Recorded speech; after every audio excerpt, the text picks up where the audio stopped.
Thanks so much for tuning in. I know it's been a long time since I checked in with you with Entrepreneur Life, and I'm really sorry about that. I'm really excited to be checking in with you guys again, and today I want to talk about something that is really important, and that something is passion.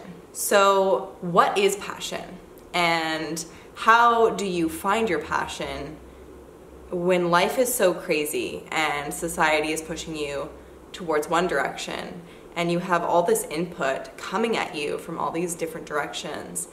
How do you find your passion? How do you find your purpose in life? What do you do? What method is there? I talk to people about this a lot because I think a lot of people look at me and they see someone who's really passionate, and I think that I would agree. But it hasn't always been that way. There was definitely a time in my life, and several times in my life, where I felt like I didn't know what my passion was. I didn't know what my purpose was. If you haven't noticed already, just a side note, I really do think that passion is synonymous with purpose. And that's not to be confused with thinking that it's a lifelong thing. I do think that passions can change, and I do think that purposes can change. Sometimes you might fulfill your purpose in a certain way, and then it becomes time for you to move on and do something more. Because a lot of us are multi-talented and we can bring so much to the world, and we don't just have to focus on one thing. We can change and pivot anytime we want. So don't ever feel like you've chosen a path and you have to stick to that path just because you chose. You can re-choose. You can do anything at any time because this is your life. So how do you find your passion? That's the question, right? That's the burning question. Passion is the only thing I think that would lead anyone towards entrepreneurship. Entrepreneurship is a struggle. You have to be kind of crazy to do it, but you also have to be really great in the sense that you have to know what your purpose is, what you're passionate about, and you just have to align that with every part of your being. So finding your passion. I think in order to find your passion, you have to first understand what that means. What is a passion? So I'll tell you a little bit about my story in finding my very first passion in life. I was around the age of probably 12 or 13. I was dealing with some emotional problems. There were some problems in my family at that time that were really kind of haunting me in my development, and just, you know, as a young girl becoming a woman, I think that's a really hard time for all of us, but there were extra pressures within the household that were a little bit toxic and a little bit hurtful, and I got to a point where I really needed to talk to someone. I was always very shy and quiet, and I didn't always love to open up about the way I was feeling. So eventually I went and I saw a counselor, and this counselor told me that I was a bottler and that I didn't like to talk about my feelings, which I probably already knew, but didn't necessarily put into those terms. And what she recommended for me was that I start writing in my journal. She said that if I would start writing down how I was feeling, I would start to feel better about how I was feeling.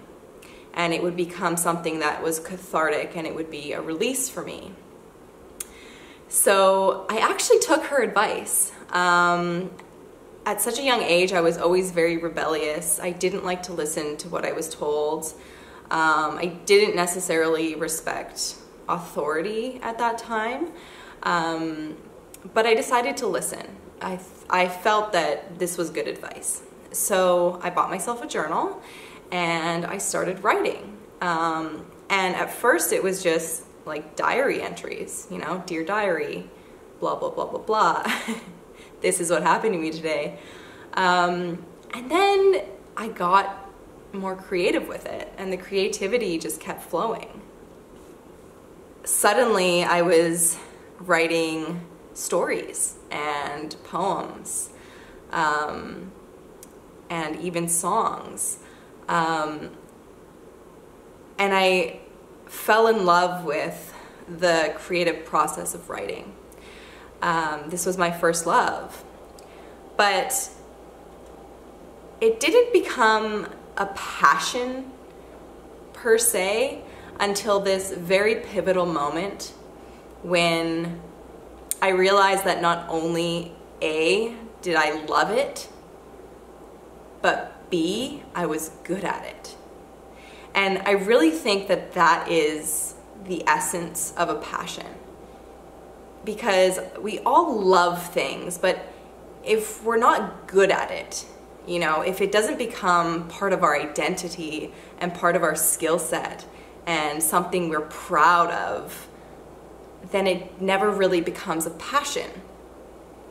So, you know, when you're in a situation in life where you're not sure what your purpose is, what your passion is, and which direction you should head in, you need to get to this point of picking up something you love and working on it until you're better at it than most people you know. At that point, you'll look at it and you'll say, holy shit, I'm good at this.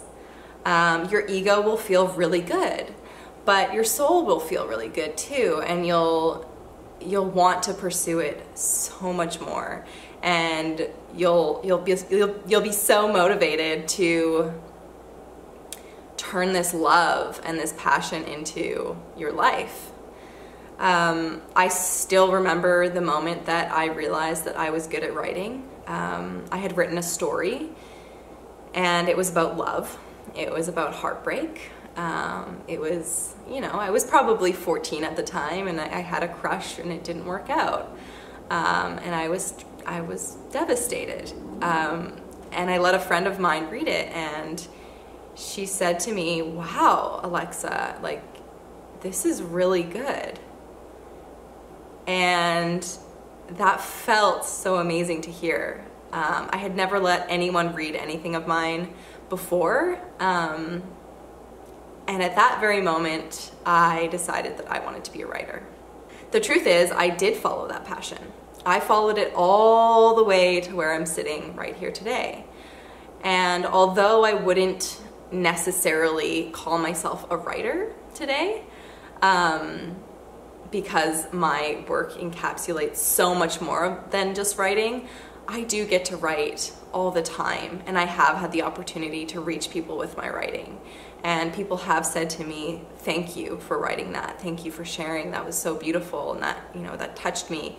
And these interactions that I've had over the past, you know, 10 years have really like warmed my heart and have made me feel like I'm living a life of purpose and passion.